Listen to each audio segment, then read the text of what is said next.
Very much. ನಾನು ನನ್ನ talent ಆದ ಬೊಂಬೆಗಳ ಅಲಂಕಾರನ ನಿಮ್ಮ ಮುಂದೆ ಪ್ರದರ್ಶನ ಮಾಡಲಿಕ್ಕೆ ಇವತ್ತು ಬಂದಿದ್ದೀನಿ. ಸೊ ಇದು ಮರಪಾಚಿ ಗೊಂಬೆಗಳು ಅಂತ ಕರೀತಾರೆ.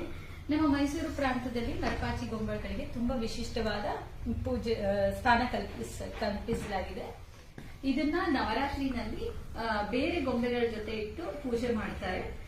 ಎಷ್ಟೋ ಕಮ್ಯುನಿಟೀಸ್ ನಲ್ಲಿ ಮರಪಾಚಿ ಗೊಂಬೆಗಳನ್ನ ಗಿಫ್ಟ್ ಆಗಿ ತಾಯಿ ಮನೆ ಕಡೆಯಿಂದ ಕೊಡ್ತಾರೆ. ನಾನು ಆಲ್ರೆಡಿ ಒಂದು ಪೇರ್ ಡಾಲ್ಸ್ ನ ರೆಡಿ ಮಾಡಿ ಶ್ರೀನಿವಾಸ ಪದ್ಮಾವತಿ ತರ ರೆಡಿ ಮಾಡಿ ನಿಮ್ಗೆ ತೋರಿಸ್ಲಿಕ್ಕೋಸ್ಕರ ತಂದಿದ್ದೀನಿ. ಈ ಪ್ಲೇನ್ ಮರಪಾಚಿ ಗೊಂಬೆಗಳನ್ನ ಶ್ರೀನಿವಾಸ ಪದ್ಮಾವತಿ ತರ ಅಲಂಕಾರ ಮಾಡಿರೋದು.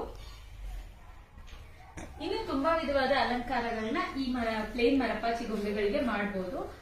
ಅದರಲ್ಲಿ ಮೇನ್ ಅಂದ್ರೆ ರಾಜಾರಾಣಿ ಅಲಂಕಾರ. ಅದನ್ನ ನಾನು ಹೇಗ್ ಮಾಡೋದು ಅಂತ ನಿಮ್ಗೆ ತೋರಿಸ್ಕೊಡ್ತೀನಿ. ಇದಲ್ಲದೆ ಇನ್ನು Iyer style, Iyengar style, Kannada bride and groom style ತುಂಬಾ ವಿಧವಾದ ಅಲಂಕಾರಗಳನ್ನ ನಾನು ಮಾಡ್ತೀನಿ. ಇದೇ ಮರಪಾಚಿ ಗೊಂಬೆಗಳಲ್ಲಿ ವಿಶಿಷ್ಟವಾದ ಗೊಂಬೆಗಳು ಸಿಗುತ್ತೆ ನಮ್ಮ ಬಳಿ. ಇದು ಕೃಷ್ಣ ಮತ್ತೆ ಆಂಡಾಳ್. ಇದಕ್ಕೆಲ್ಲ ಸ್ಟೋನ್ ವರ್ಕ್ ಮಾಡ್ತೀನಿ. ಆಲ್ರೆಡಿ ಆರ್ಡರ್ಸ್ ಇದೆ ಇವಕ್ಕೆಲ್ಲ. ಸೊ ಅದಕ್ಕೆ ರೆಡಿ ಮಾಡಿ ಇಟ್ಕೊಂಡಿದ್ದೀನಿ ಗೊಂಬೆನ. ಇದು ಬಂದು ರಾಮ್ ಪರಿವಾರ್ ಡಾಲ್ಸ್. ಹೇಗೆ ಅಲಂಕಾರ ಮಾಡೋದು ಅಂತ ತೋರಿಸ್ತೀನಿ. ಮೊದಲಿಗೆ ನಾವು ಹುಡುಗಿ ಬೊಂಬೆನ ರೆಡಿ ಮಾಡ್ಕೊಳ್ಳೋಣ. ರಾಜಾರಾಣಿ ಅಲಂಕಾರ ಮಾಡಿ ನಿಮಗೆಲ್ಲ ತೋರಿಸ್ತೀನಿ ಮಾಡೋದನ್ನ. ಈ ಹುಡುಗಿ ಗೊಂಬೆಗೆ ಫಸ್ಟ್ ನೀವು ಬ್ಲೌಸ್ ಹಾಕೋಬೇಕಾಗುತ್ತೆ. ಒಂದು ಸಣ್ಣ ಬಟ್ಟೆ ಪೀಸ್ ನಲ್ಲಿ ಮೇಲ್ಗಡೆ ಕಟ್ ಮಾಡಿಕೊಂಡು ರೆಡಿ ಮಾಡಿ ಇಟ್ಕೊಂಡಿದ್ದೀನಿ. ಅದನ್ನ ಹಾಕಿ ಬ್ಲೌಸ್ ತರ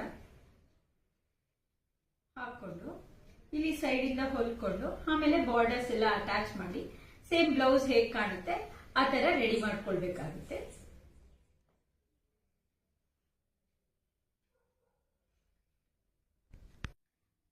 ಈ ತರ ನಾನು ಬ್ಲೌಸ್ ನ ರೆಡಿ ಮಾಡ್ಕೊಂಡಿದ್ದೀನಿ. ಬನ್ನಿ ಈಗ ಸೀರೆ ಉಡ್ಸೋಣ.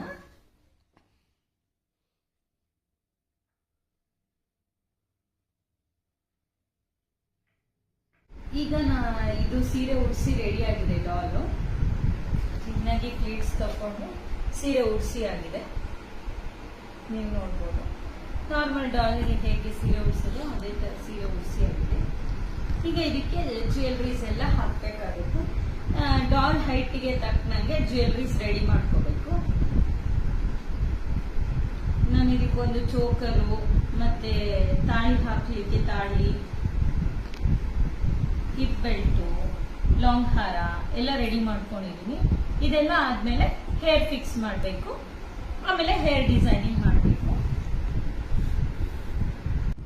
ಸೊ ರೆಡಿ ಮಾಡಿ ಇಟ್ಕೊಂಡು ಜ್ಯುವೆಲ್ರಿ ಎಲ್ಲ ಫಿಕ್ಸ್ ಮಾಡಿ ಆಗಿದೆ ಡಾಲ್ಗೆ. ಆಮೇಲೆ ಇಲ್ಲಿ ರೆಡಿ ಮಾಡಿ ಇಟ್ಕೊಂಡಿರ್ತಕ್ಕಂಥ ಹೇರ್ ನ ಫಿಕ್ಸ್ ಮಾಡಿಬಿಟ್ಟು ಬೈತಲೆ ಬೊಟ್ಟು, ಆಮೇಲೆ ಸ್ವಲ್ಪ ಹೇರ್ ಆಕ್ಸೆಸರೀಸ್ ಚೆನ್ನಾಗಿ ಕಾಣಿಸೋ ಹಂಗೆ, ರಾಣಿ ಅಲ್ವಾ ಗ್ರ್ಯಾಂಡ್ ಆಗಿ ಕಾಣಿಸ್ಬೇಕು. ಸೊ ಅದಕ್ಕೆ ಹೇರ್ ಆಕ್ಸೆಸರೀಸ್ ಎಲ್ಲ ಮಾಡಿ ಹೇರ್ ಸ್ಟೈಲಿಂಗ್ ಎಲ್ಲ ಮಾಡಿ ಮುಗಿಸಿ ಆಗಿದೆ. ಕಣ್ಣಿಟ್ಬಿಟ್ರೆ ಈ ರಾಣಿ ಕಂಪ್ಲೀಟ್ ಆಗಿ ರೆಡಿ ಆಗುತ್ತೆ. ನೆಕ್ಸ್ಟ್ ನಾವು ರಾಜನ್ ಗೊಂಬೆನ ರೆಡಿ ಮಾಡ್ಬೇಕಾಗುತ್ತೆ. ಅದು ಹೇಗೆ ಅಂತ ತೋರಿಸ್ಕೊಡ್ತೀನಿ. ಈಗ ನಾವು ರಾಜನ್ ಗೊಂಬೆ ರೆಡಿ ಮಾಡ್ಕೊಳ್ಬೇಕು. ಅದಕ್ಕೆ ರಾಜನ್ ಗೊಂಬೆಗೆ ರಾಜನ್ಗೆ ಏನಪ್ಪಾ ಅಂದ್ರೆ ಒಂದು ಪೈಜಾಮ ಹಾಕ್ಬೇಕಾಗತ್ತೆ, ಕುರ್ತಾ ಹಾಕ್ಬೇಕಾಗತ್ತೆ, ಮೇಲೆ ಟರ್ಬನ್, ರಾಜರು ಹಾಕೊಳ್ಳೋ ತರ ಟರ್ಬನ್, ಆ ತರ ನಾವು ಡಿಸೈನ್ ಮಾಡ್ಕೋಬೇಕಾಗತ್ತೆ. ಸಾಮಾನ್ಯ ನಾವು ಹೇಗೆ ಡ್ರೆಸ್ಸಿಂಗ್ ಮಾಡ್ಕೊಳ್ತೀವೋ ಅದೇ ತರ ನಾವು ಗೊಂಬೆಗಳಿಗೂ ಡ್ರೆಸ್ ಮಾಡ್ಬೇಕು. ಅದೇ ತರ ಯೋಚನೆ ಮಾಡ್ಬೇಕು. ಕಲರ್ ಕಾಂಬಿನೇಷನ್ಸ್ ಕೊಡೋ ಇದ್ರಲ್ಲಿ ಆಗ್ಬೋದು, ಅಥವಾ ಯಾವ ತರ ಜ್ಯುವೆಲ್ರೀಸ್ ಹಾಕೊಳ್ಳಕ್ಕೆ ಇದ್ ಮಾಡ್ತೀವಿ. ಎಷ್ಟು ಡೀಟೇಲಿಂಗ್ ಕೊಟ್ರೆ ಅಷ್ಟು ಚೆನ್ನಾಗಿ ಡಾಲ್ಸ್ ಕಾಣಿಸುತ್ತೆ. ಸೊ ನಾನು ಇಲ್ಲಿ ರಾಣಿ ಗೊಂಬೆಗೆ ಗ್ರೀನ್ ಕಲರ್ ಸ್ಯಾರಿಗೆ ಪಿಂಕ್ ಬಾರ್ಡರ್ ಇರೋ ಬಟ್ಟೆ ಹಾಕಿರೋದ್ರಿಂದ ರಾಜನಿಗೂ ಆಲ್ಮೋಸ್ಟ್ ಸೇಮ್ ಕಲರ್ ಕೊಟ್ಟು ಕಾಂಟ್ರಾಸ್ಟ್ ನಲ್ಲಿ ಮಾಡೋಣ ಅಂದ್ಬಿಟ್ಟು ಅದಕ್ಕೆ ಸೂಟ್ ಆಗುವಂತ ಬಟ್ಟೆಯನ್ನ ತಗೊಂಡಿದ್ದೀನಿ. ಸೊ ಇದಕ್ಕೆ ರಾಜನಿಗೆ ಕುರ್ತಾ ಪಿಂಕ್ ಕಲರ್ ಬಂದು ಬಾರ್ಡರ್ ಗ್ರೀನ್ ಕಲರ್ ಅಲ್ಲಿ ಕೊಡ್ತೀವಿ. ಮತ್ತೆ ಪೈಜಾಮಾಗೆ ಮ್ಯಾಚ್ ಆಗುವಂತ ಒಂದು ಗೋಲ್ಡನ್ ಕಲರ್ ಬಟ್ಟೆನ ತಗೊಂಡಿದ್ದೀನಿ. ಸೊ ಫಸ್ಟ್ ನಾವು ಪೈಜಾಮನ ರೆಡಿ ಮಾಡ್ಕೊಳ್ಳೋಣ. ಈಗ ಇದ್ರದ್ದು ಪೈಜಾಮ ರೆಡಿ ಆಗಿದೆ. ಅದಕ್ಕೆ ಈಗ ನಾವು ಕುರ್ತಾ ಹಾಕಬೇಕು.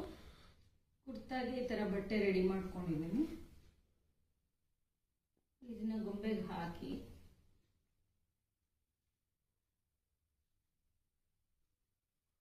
ಇಲ್ಲಿ ಸೈಡಲ್ಲೆಲ್ಲ ಹೊಲ್ಕೊಂಡ್ಬಿಟ್ಟು ಅದು ಫೈನಲ್ ಆಗಿ ಕುರ್ತಾ ತರ ಕಾಣೋ ತರ ಫಿನಿಶಿಂಗ್ ಮಾಡಿಕೊಂಡು ಆಮೇಲೆ ಜ್ಯುವೆಲ್ರೀಸ್ ಹಾಕೋಬೇಕಾಗುತ್ತೆ.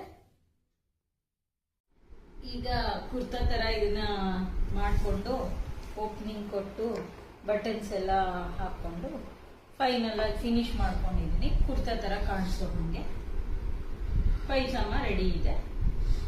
ಇದಕ್ಕೆ ಒಂದು ಶಲ್ಯ ಹಾಕೋಣ ಅಂದ್ಬಿಟ್ಟು ಈ ತರ ರೆಡಿ ಮಾಡಿ ಇಟ್ಕೊಂಡಿದ್ದೀನಿ. ಶಲ್ಯ ತರ ರೆಡಿ ಮಾಡಿ ಇಟ್ಕೊಂಡಿದ್ದೀನಿ. ನಾವು ಏನೇನು ಎಷ್ಟು ಡೀಟೇಲಿಂಗ್ ಕೊಡ್ತೀವೋ ಅಷ್ಟು ಚೆನ್ನಾಗಿ ಈ ಡಾಲ್ಸ್ ಕಾಣಿಸ್ತಾ ಇರ್ತವೆ. ಸೊ ಅದಕ್ಕೆ ಡ್ರೆಸ್ ಅನ್ನ ನೋಡ್ಕೊಂಡು ನಮ್ಮ ಡ್ರೆಸ್ಗಳು ಹೇಗಿರುತ್ತೋ ಅದೇ ತರ ರೆಡಿ ಮಾಡಿದ್ರೆ ಡಾಲ್ ತುಂಬಾ ಚೆನ್ನಾಗಿ ಕಾಣಿಸುತ್ತೆ.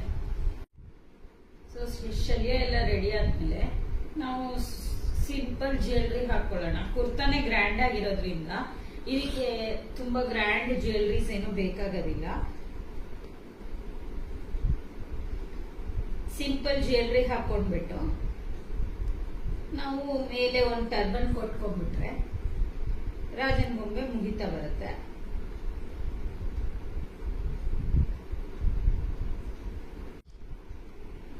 ಈಗ ಇಯರಿಂಗ್ಸ್ ಹಾಕೋಣ.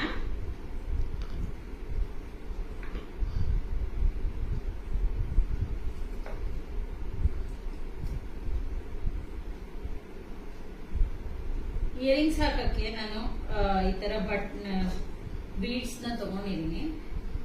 ಬೀಡ್ಸ್ ನ ತೆಗೆದು ಇಲ್ಲಿ ಸ್ಟಿಕ್ ಮಾಡ್ಬಿಟ್ಟು ಹಾಫ್ ಬೀಡ್ಸ್ ನ ಸೊ ಇಯರಿಂಗ್ಸ್ ತರ ಕಾಣೋ ಹಾಗೆ ಸ್ಟಿಕ್ ಮಾಡ್ಕೊಂಡು ನೆಕ್ಸ್ಟ್ ಹಣೆಗೆ ಇಟ್ಕೊಂಡು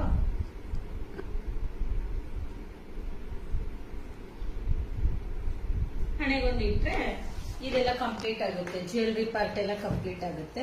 ಸಿಂಪಲ್ ಜ್ಯುವೆಲ್ರಿ ಇದ್ರೆ ಸಾಕು, ಯಾಕೆಂದ್ರೆ ಆಲ್ರೆಡಿ ಡ್ರೆಸ್ ತುಂಬಾ ಗ್ರ್ಯಾಂಡ್ ಆಗಿದೆ. ಸಿಂಪಲ್ ಜ್ಯುವೆಲ್ರಿ ಇದ್ರೆ ಸಾಕು. ಈಗ ಹಣೆಗೆ ಇಟ್ಕೊಂಡು ಇಯರಿಂಗ್ಸ್ ಹಾಕಿ ಜ್ಯುವೆಲ್ರಿ ಎಲ್ಲ ಕಂಪ್ಲೀಟ್ ಆಗಿದೆ. ಡ್ರೆಸ್ ಎಲ್ಲ ಮುಗ್ದಿದೆ. ಸೊ ನೆಕ್ಸ್ಟ್ ಇದಕ್ಕೆ ನಾವು ಪೇಟ ಹಾಕ್ಬೇಕು. ರಾಜ ಸ್ಟೈಲ್ ಪೇಟ ಒಂದು ರೆಡಿ ಮಾಡ್ಕೊಂಡಿದೀನಿ. ಚಿಕ್ಕದಾಗಿ ಇದ್ರ ತಾರೆ ಅಳತೆ ತಗೊಂಡು ಆ ಅಳತೆಗೆ ಇದನ್ನ ರೆಡಿ ಮಾಡ್ಕೊಂಡಿದೀನಿ. ಹಿಂಗ್ ಕೂರಿಸ್ಬಿಟ್ಟು ಫಿಕ್ಸ್ ಮಾಡ್ಬಿಟ್ರೆ ಈ ಗೊಂಬೆ ಡೆಕೋರೇಷನ್ ಮುಗ್ದಿದೆ. ನೆಕ್ಸ್ಟ್ ಈ ಭಾಗ ಖಾಲಿ ಬಿಡಬಾರ್ದು. ಇದಕ್ಕೆ ನಾವು ವೆಲ್ವೆಟ್ ಬಟ್ಟೆ ಹಾಕೊಂಡು ಏನಾದ್ರೂ ಸಿಂಪಲ್ ಡೆಕೋರೇಷನ್ ಮಾಡ್ಕೊಂಡು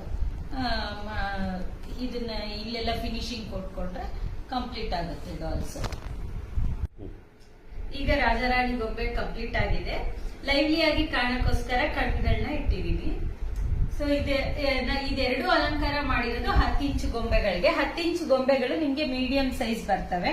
ಇಲ್ಲಿ ನೀವು ಶ್ರೀನಿವಾಸ ಪದ್ಮಾವತಿ ಅಲಂಕಾರ ನೋಡ್ತಿದ್ದೀರಾ, ಇಲ್ಲಿ ನೀವು ರಾಜಾರಾಣಿ ಗೊಂಬೆಗಳ ಅಲಂಕಾರ ನೋಡ್ತಾ ಇದ್ದೀರಾ. ಇನ್ನು ತುಂಬಾ ಅಲಂಕಾರಗಳನ್ನ ಮಾಡ್ತೀನಿ ಇದೇ ರೀತಿ. ಯಾವ್ದು ಅಯ್ಯರ್ ಸ್ಟೈಲು, ಅಯ್ಯಂಗಾರ್ ಸ್ಟೈಲು, ಮತ್ತೆ Kannada bride and groom style ಇದೆಲ್ಲ ಮಾಡಿದೀನಿ ಆಲ್ರೆಡಿ. ಈ ಫೋಟೋಸ್ ಎಲ್ಲ ನನ್ನ ಫೇಸ್ಬುಕ್ ಪೇಜ್ ಬೊಂಬೆ ಬಿಡಾರ ಅಂತಿರುತ್ತೆ, ಅದರಲ್ಲಿ ಹಾಕಿದೀನಿ. ದಯವಿಟ್ಟು ನೋಡಿ, ಫಾಲೋ ಮಾಡಿ, ಕಮೆಂಟ್ ಮಾಡಿ. ಮತ್ತೆ ನಮ್ಮ ಇನ್ಸ್ಟಾಗ್ರಾಮ್ ಪೇಜ್ ಬೊಂಬೆ ಬಿಡಾರ ಅಂತ ಇರುತ್ತೆ, ಅದನ್ನ ಫಾಲೋ ಮಾಡಿ. ಈ ವಿಡಿಯೋ ನಿಮ್ಗೆ ಇಷ್ಟ ಆಗಿದ್ರೆ ಒಂದ್ ಲೈಕ್ ಮಾಡಿ, ಕಮೆಂಟ್ ಮಾಡಿ, ನಿಮ್ಮ ಫ್ರೆಂಡ್ಸ್ನೆಲ್ಲ ಟ್ಯಾಗ್ ಮಾಡಿ, ಅವರಿಗೂ ಲೈಕ್ ಮಾಡಿ ಕಮೆಂಟ್ ಮಾಡ್ಲಿಕ್ಕೆ ಹೇಳಿ. Thank you.